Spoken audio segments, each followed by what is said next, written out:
Se aprovechó la ocasión de la exhumación de los restos de Bolívar para su mudanza al nuevo mausoleo que construyó Chávez. De más está decir que Simón Bolívar es la figura central de la revolución que predicaba Chávez, en el sentido de que a Venezuela se le agregó el adjetivo. La gente dice que se le cambió el nombre, no se le cambió el nombre, se agregó un adjetivo.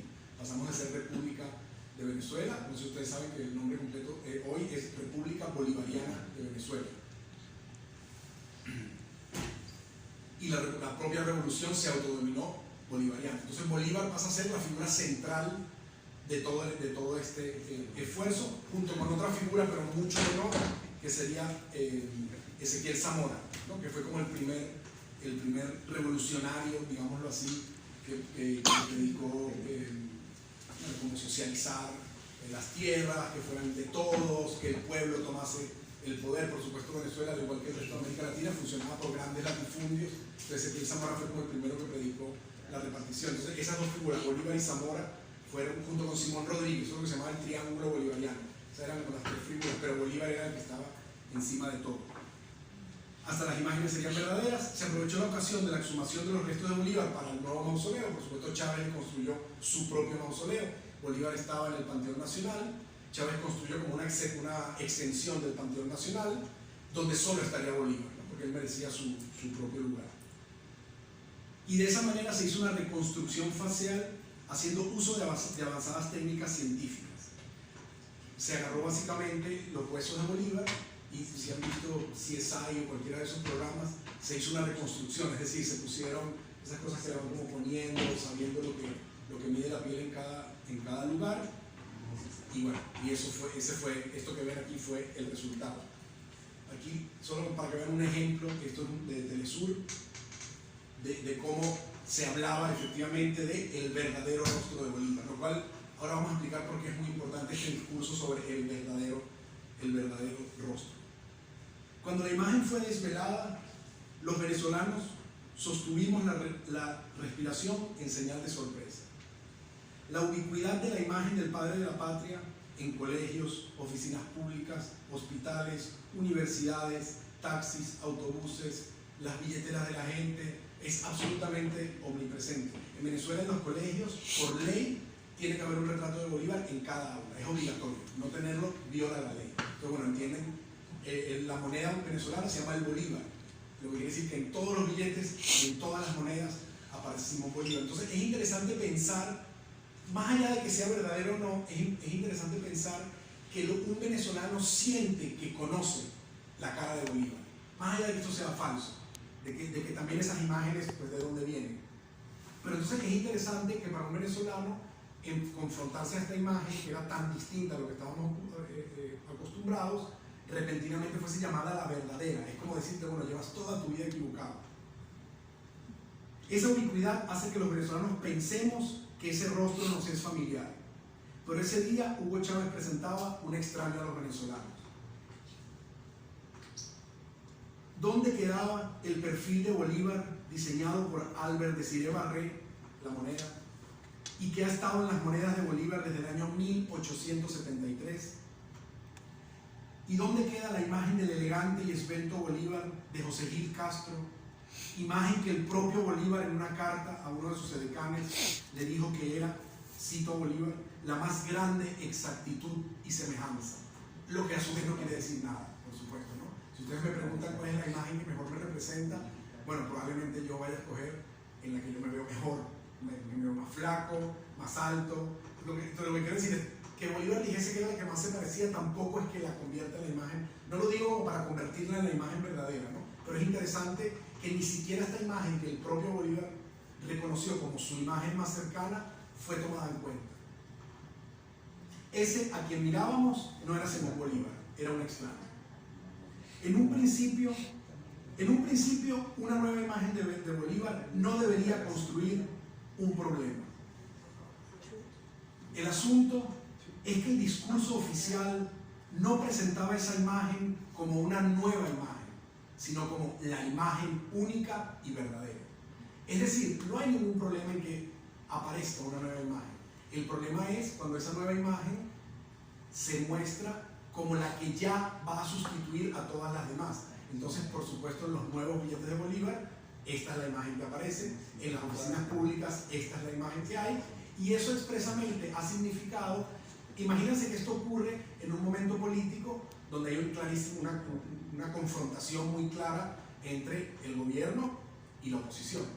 Entonces, por supuesto, ocurrió igual que la bandera. No sé si ustedes saben que la bandera venezolana tenía 7 estrellas. Yo cuando estudié, pues, la bandera tenía 7 estrellas, cuando estudié en el colegio, y se le agregó una estrella.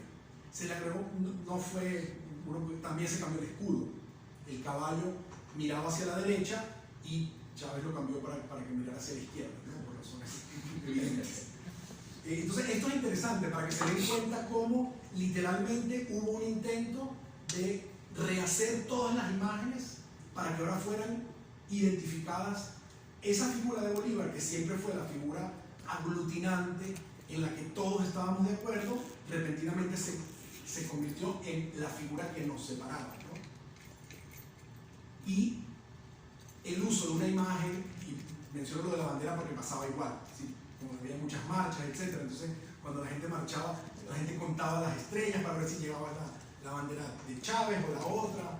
Entonces, es un tema muy interesante porque yo les decía a Jorge, esto se parece un poco, no sé si conocen ese libro de la guerra de las imágenes, donde literalmente se habla de cómo las imágenes son utilizadas para controlar también y para representar un grupo.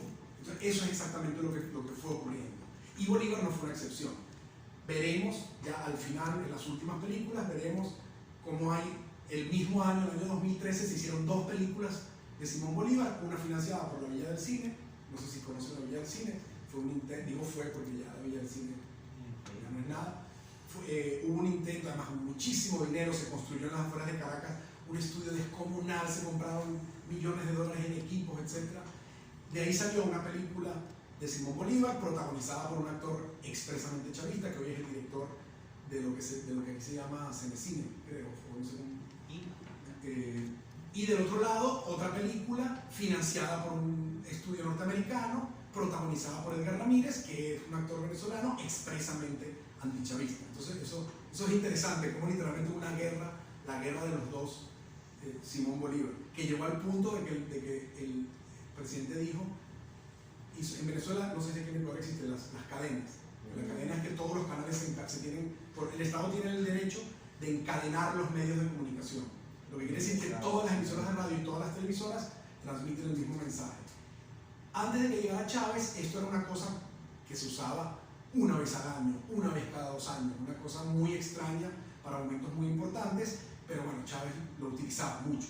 Y se decretó, esto ya fue Maduro, no Chávez, y Maduro decretó una cadena nacional donde pasaron la película de Simón Bolívar que había hecho la Villa del Cine, ¿no? Es como imponiendo, yo decía que lo que le faltaba era que como en la naranja mecánica, ¿no? Que nos abrieran los ojos y nos obligaran a ver la película. Entonces, en un principio esta imagen no debería generar problemas. El problema es que, como lo ven ahí, pretendió sustituir a las demás. Y esto, por supuesto, todo este discurso lo pueden llevar a las ideas. Lo mismo ocurre con el que llega con una idea y su idea es la idea, y los demás tenemos que abandonar las nuestras y abandonarnos en la idea de esa persona porque es la única, lo cual es como muy siglo XIX, digámoslo así, en contra del siglo XXI, donde teóricamente pues, el rizoma lo que te indica es que todos, en realidad cuando tú generas algo nuevo, ese algo nuevo entra a un universo gigante que ya existe antes que tú, donde, no sé si llamarlo democráticamente, pero donde en cierta manera entra a participar y competir democráticamente con las otras ideas o con las otras imágenes. Como si esto fuera poco,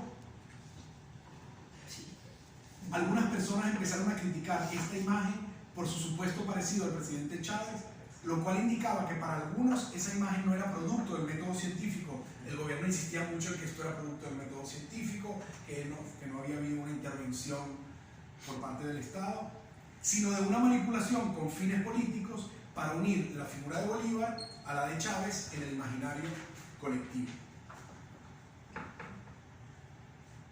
Este no es sino uno de los tantísimos ejemplos de momentos en los que representaciones del Libertador han generado revuelo y polémica.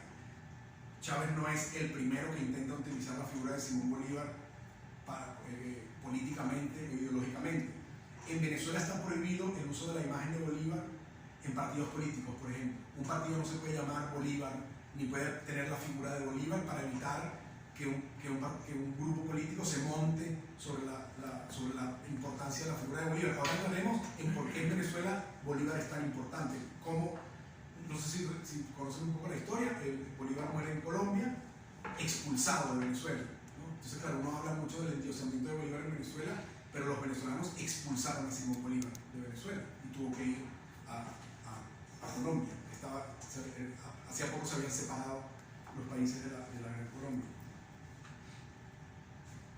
Tal vez uno de los casos más interesantes para estudiar lo complejo de las representaciones de Bolívar es el que nos da el cine, pues cada una de las películas en las que ha aparecido como personaje se han prestado para largas discusiones acerca de su pertinencia. El argumento principal de esta presentación está íntimamente relacionado con este ejemplo.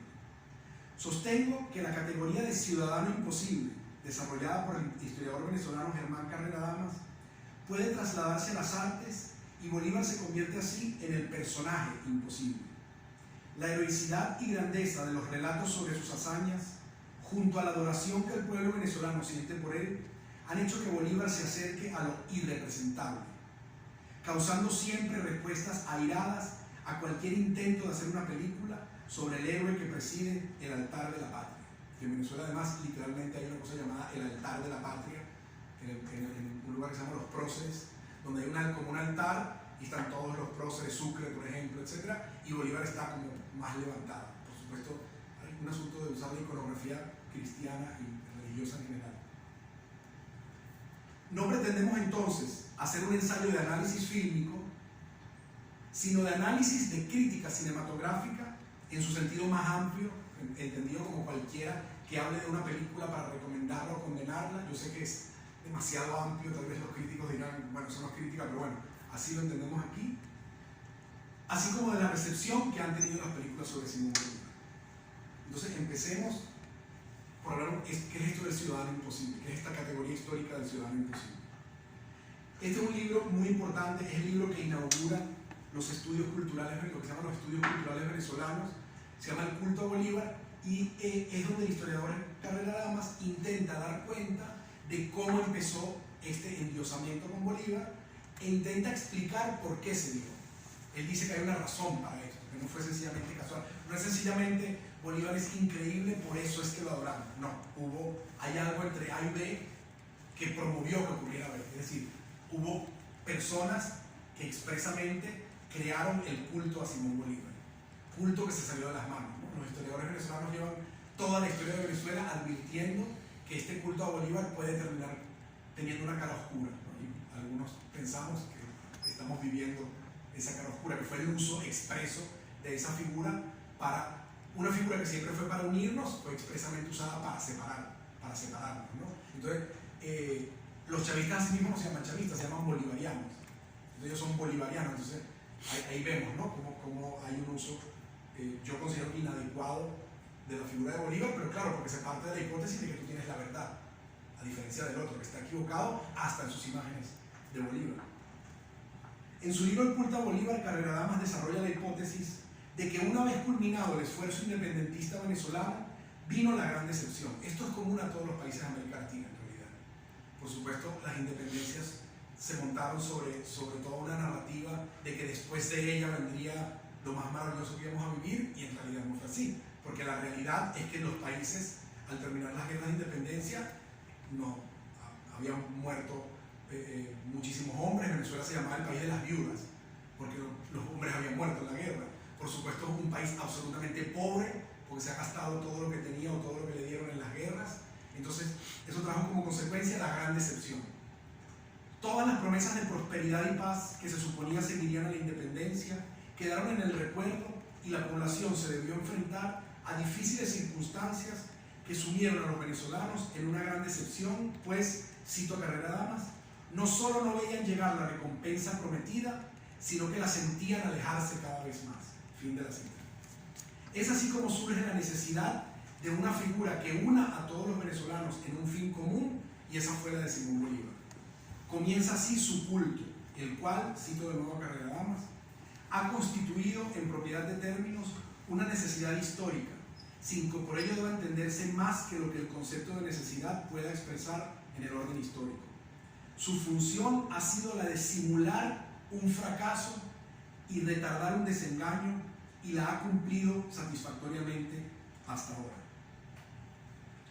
Este culto ha convertido a Bolívar en una figura perteneciente a la historia de héroes más cercanos al Olimpo que a Atenas. Me refiero, por supuesto, en Atenas vivían los hombres y en el Olimpo vivían los dioses, ¿no? Entonces es como que Bolívar cada vez se alejó más y más hasta convertirse en una figura inacible.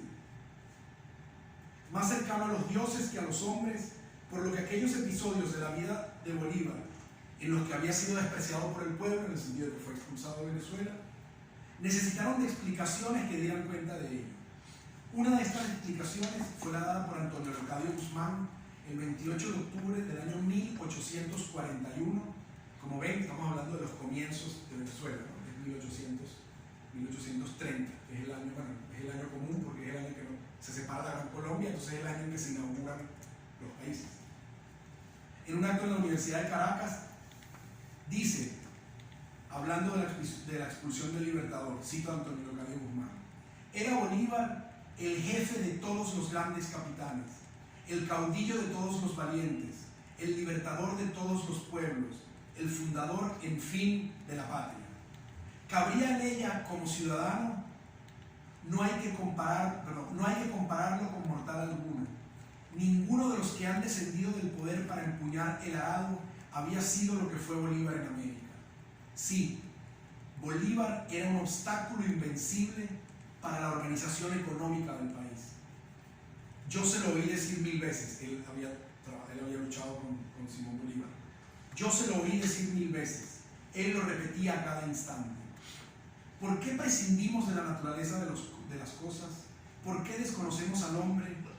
20 años de triunfos, 20 años de prodigios. ¿Cómo no había de ser su mirada un rayo, su palabra un decreto, su voluntad un destino?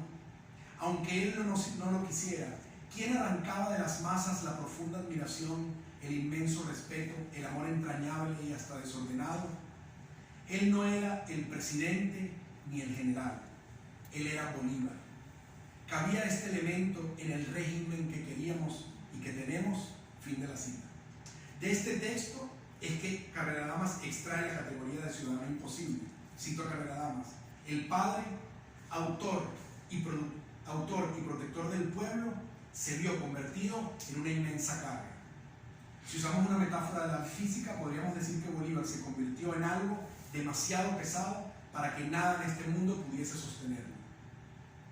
Esto tuvo consecuencias no solo en el mundo político, social y económico, sino además en las artes, pues a la hora de representar al Libertador, los artistas sentían en sus hombros el inmenso peso de la responsabilidad. El mundo del cine no fue una excepción. Tal como afirma Rodolfo Izaguirre fue presidente de la Cinemateca como 25 años, 30 años, una cosa así, no sé llamarlo teórico, yo diría el cinéfilo más importante venezolano, pero él es muy gracioso, que él se considera historiador del cine, pero él a veces dice, por ejemplo, hay cosas de la historia del cine que ya se ha demostrado que son falsas, pero son historias muy divertidas. Él insiste en repetirlas porque dice que es más divertido. Entonces, bueno, él ve que no es que él sea muy... Yo lo llamo teórico por eso, pero bueno, es un gran cinéfilo, ha visto literalmente absolutamente todo. Entonces, fíjense lo que dice Rodolfo Izaguirre y piénsenlo a la luz de lo que acabamos de decir del Ciudadano Imposible. Cada vez que se anunciaba un proyecto de filmación de la vida de Bolívar, la marejada de opiniones azotaba las páginas de las publicaciones. No debe permitirse que se personifique al Libertador, fue uno de los titulares más frecuentes en la prensa caraqueña durante los años 50. Fueron muchos quienes intervinieron en el debate, todos ellos coincidentes en que debía mantenerse una firme, celosa y patriótica vigilancia, porque por supuesto, si convertimos a Bolívar en un dios, entonces aparecen los sumos sacerdotes, quienes pretenden tener la exclusividad de la imagen. Es como cuando la gente dice sobre la última tentación de Cristo de Scorsese, es que es una imagen falsa de Jesús. La única manera en que tú digas eso es que tú supongas que tú tienes la imagen verdadera y tú la juzgas. Lo mismo ocurre con Bolívar y ahora lo vamos a ver. Entonces, ahora vamos a leer opiniones de varios críticos, de varios espectadores, historiadores, etc., cada vez que han surgido ciertos filmes sobre Bolívar. Mencionemos como ejemplo el intento de la Warner Brothers en 1938 de realizar un film sobre Simón Bolívar, con el concurso de Diógenes Escalante, que era embajador de Venezuela en ese momento en Washington, y que bueno, es una figura muy importante en la historia de Venezuela, y muy curiosa también, porque después de, le suena Gómez, era un dictador que estuvo muchísimo, 17 años gobernando. Al terminar Gómez vino López Contreras, que era uno de sus militares, y después de él se supone que venía el giro hacia la democracia de la mano de este civil. Era la primera vez que un civil iba a ser presidente, y 2 semanas antes de tomar posesión se volvió loco, literalmente, y lo internaron en Estados Unidos en un manicomio.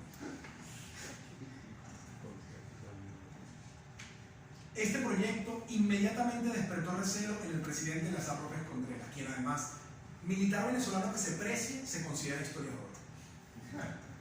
Y que inmediatamente despertó recelo en el presidente Eleazar López Contreras, quien afirmó que no se debía, cito a López Contreras, descuidar la atención sobre el laudable propósito de que la obra traduzca justamente el nombre y prestigio de uno de los más grandes hombres que ha dado la humanidad.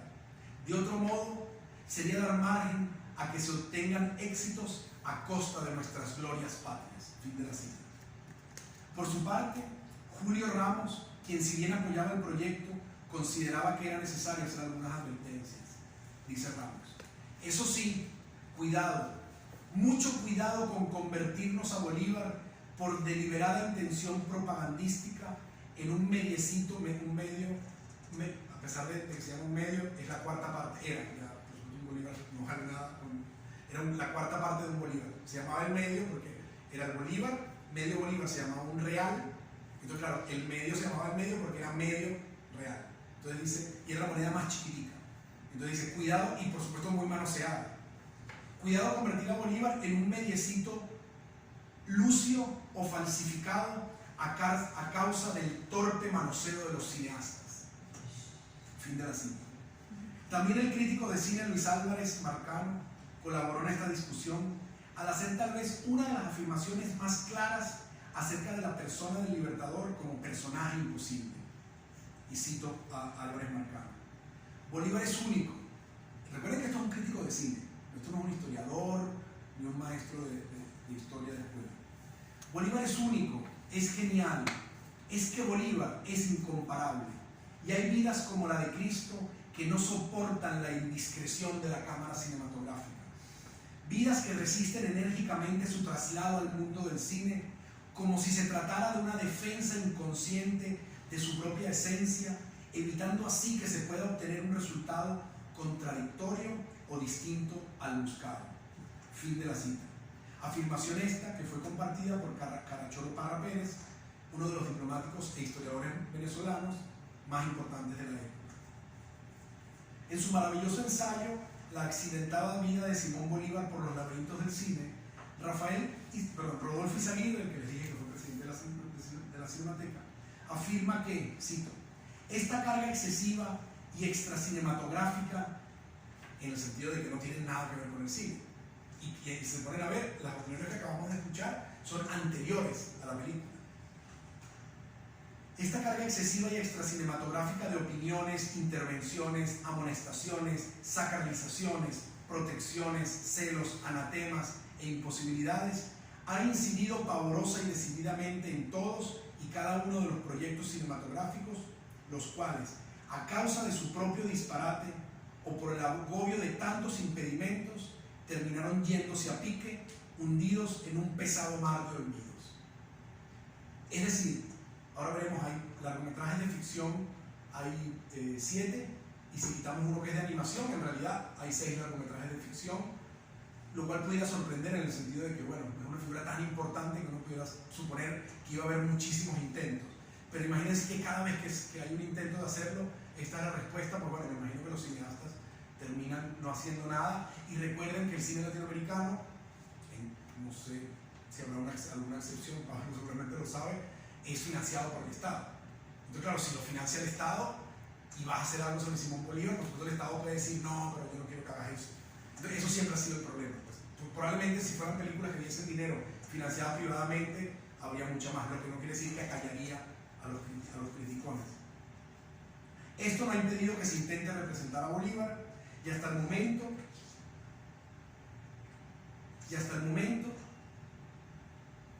se han realizado 7 largometrajes cuyo protagonista es Simón Bolívar. Hay otras películas, aquí hay más, porque aquí no solamente están las películas donde Bolívar es el protagonista, aquí también están las películas donde Bolívar es el personaje secundario. Por ejemplo, una película sobre Manuelita, entonces Bolívar no es el protagonista, pasa a ser un personaje secundario, lo cual también ha sido problemático, en el sentido de que, bueno, ¿cómo vas a convertir a Bolívar en un satélite de Manuelita, o en un satélite de Sucre, o en un satélite de Miranda? Venezuela es el país. Hay un venezolano, Andrés Bello, no sé si lo conocen, fue rector de la Universidad de Chile, sus obras completas tienen 60 tomos, ha hecho una gramática que realmente revolucionó la gramática en el mundo entero. Ustedes tienen a un venezolano y le preguntan ¿quién es Andrés Bello? Y la respuesta va a ser, fue el maestro de Bolívar. Esa es la fuerza, Bolívar es como un agujero negro. Cualquiera que se acerque a él termina dando vueltas alrededor de él. Andrés Bello le dio clases a Bolívar 1 mes y medio, una cosa así. Nada más.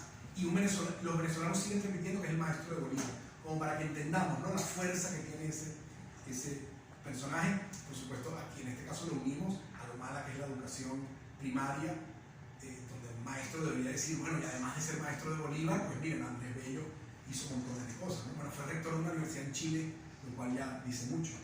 Rector y fundador, además.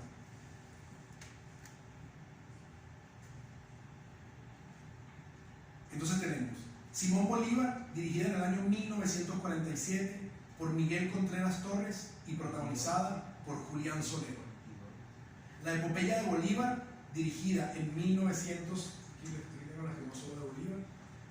La epopeya de Bolívar, que yo diría que la epopeya de Bolívar, ha sido el intento más cercano de hacer un Bolívar parecido al de los libros de historia, no de historia patria, que es como otro tipo de historia, ¿no? Donde nos alejamos de la historia y nos acercamos como a la geografía, más bien.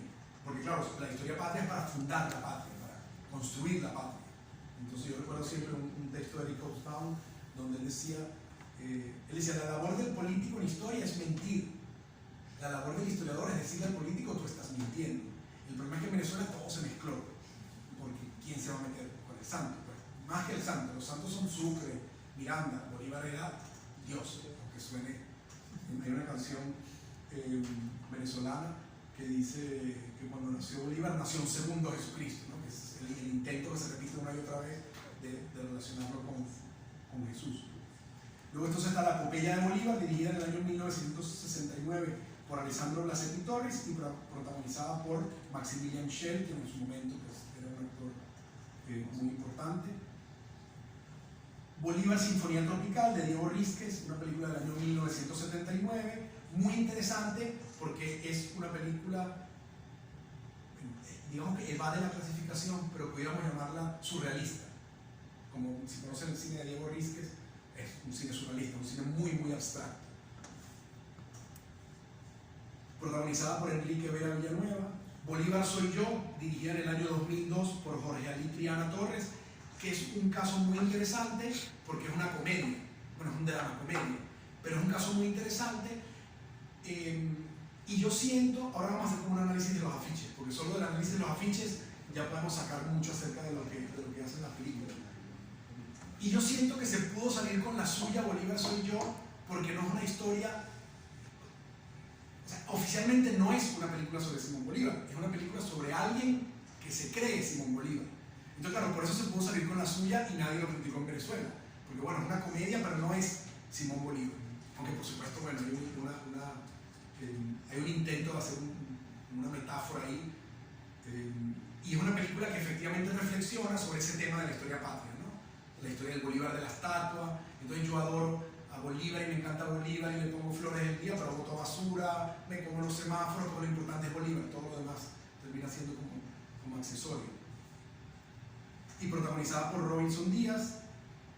La película animada Bolívar el héroe, yo no la incluyo aquí, dirigida en 2003 por Guillermo Rincón con la voz de Manuel Cabral como Bolívar.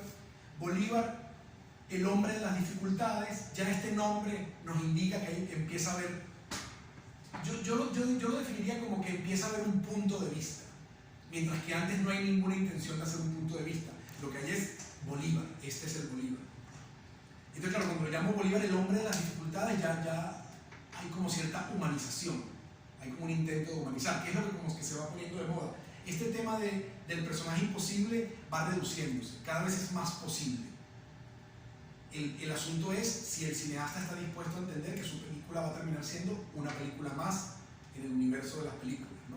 El problema es como la filosofía moderna, ¿no? Que los filósofos modernos no es que escribieran un libro, es que daban cuenta del mundo y escribían un libro que era ética, política, absolutamente todo. Eso es lo que termina pasando con Bolívar. Es como difícil hacer una película sin intentar convertir esa película en la última imagen, en la que lo cubra completamente. Bolívar, el hombre de las dificultades, dirigida en 2013, dirigida por Luis Alberto Lamata y protagonizada por Roque Valero, esta es la que les dije que hizo La Villa del Cine. Y finalmente Libertador, financiada por los Estados Unidos, dirigida en el año 2013 por Alberto Arbelo Torres y protagonizada por Edgar Ramírez. Pudiéramos agregar 3 más en las que aparece como personaje secundario. El Santo de la Espada, esa es una película que yo no he visto, es una película sobre San Martín, de la vida de San Martín. Otra figura interesante en la que se pueden hacer como muchas comparaciones con la de Simón Bolívar, pero no funciona en el sentido de que por muy héroe que sea San Martín, no sé si en Argentina ocurre el endiosamiento con San Martín como ocurre en Venezuela con Simón Bolívar, pero por ejemplo desde el punto de vista de la imagen hay algo muy interesante. Hay fotos de San Martín, no hay fotos de Simón Bolívar. Podría haberlas habido, pero bueno, en el sentido de que la primera foto la hace Mies en el año 26. Bueno, digamos que si montamos la cámara en un barco y la llevamos rápido, se hubiera podido tomar una foto, pero bueno, no hubo tiempo. Lo que se le hace a San Martín es un daguerrotipo, que es como la segunda foto, pero al haber una foto de San Martín ya no hay ninguna pelea. Ahí está la foto de San Martín. Pudiéramos pelear, también las fotos son manipuladas, etcétera, pero bueno, nunca es lo mismo que la imagen que es producto del cuadro. Entonces está El Santo de la Espada, película sobre San Martín, dirigida en 1970 por Leopoldo Torre y con Héctor Alterio en el papel de Bolívar. Manuela Sáenz, dirigida en el año 2000 por Diego Rísquez, el mismo que hizo la película que les dije que es una película surrealista sobre Bolívar, con Mariano Álvarez en el papel de Bolívar. Manuela Sáenz Rísquez abandona el surrealismo y empieza a hacer cine como clásico. Y Miranda regresa, dirigida en el año 2007 por Luis Alberto Lamata, con Héctor Palma en el papel de Bolívar. Hay un tema que yo no toco, porque como les digo, yo ahora mismo hablo como de la recepción y la crítica sobre el cine. Hay un tema que yo siempre he pensado que es muy interesante, es el tema de la altura de Bolívar. ¿Cuán alto era Bolívar? Si ustedes van al museo Bolivariano en Caracas, que está en lo que era la casa, lo que se llama la casa natal, la única casa colonial que queda en pie. Bolívar salvó la única casa colonial, porque claro, como era la de Bolívar no se tocó, todo lo demás se derrumbó. Y ahí están los uniformes, hay varios uniformes, y cuando uno ve los uniformes, uno entiende lo pequeñito que era Simón Bolívar, lo bajito que era Simón Bolívar. Pero esto se abandona. Bolívar siempre es gigante. A mí me da risa cuando yo veo las estatuas de Bolívar y San Martín, que son los dos, son inmensos en esas estatuas. A la hora de representar héroes, la pintura y la escultura tienen una gran ventaja.